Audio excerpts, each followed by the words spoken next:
তোর গুলি করছে, আমার বাড়ি গুলি করছে। তোমরা কি মনে করো আমরা বুঝি না? সাউয়া মাউয়া ছিয়া ফালা দেব খানকির বলে। কুত্তার বাচ্চারা তোগরা যদি পাই বাংলার জমিনে দফন করে দিব। আমার বাইরে গুলি করে গেছো, আমার বাইরে গুলি করার সাহস হয়? এই সব ডি সাউয়া মাউয়া ছিড়ালামু আমি যদি বাংলাদেশে যাই। তুরু সরি ভাই, আমি বাংলাদেশে যাবো না। বাংলাদেশে গেলে আমার আবার সব ছিঁড়ে মিড়ে লেব। ওই যে ওরা ঠিক আছে, ওরা যদি মনে করেন ওই যে কুত্তার বাচ্চাকে পায় না, তাহলে সব ছিঁড়া লাগব। ওদেরকে একটু বললেন সাবধানে থাকতে, নাহলে কিন্তু একবারে ছিঁড়া মিড়া লেব। পরে সুরভির মতো অবস্থা হইব।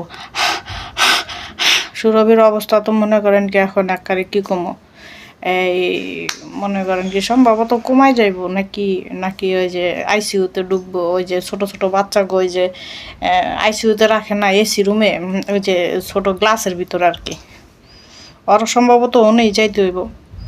তা আর কুত্তার বাসায় যে যাকে কইতাছে ছিঁড়া লেবো সব কিছু, এগারো একটু সাবধানে থাকতে হবে, নাহলে এগারো কিন্তু ওই জায়গায় পাঠাইব।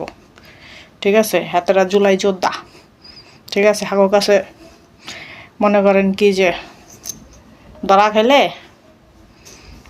একবারে ভিসা ছাড়া পাসপোর্ট ছাড়া বিদেশ।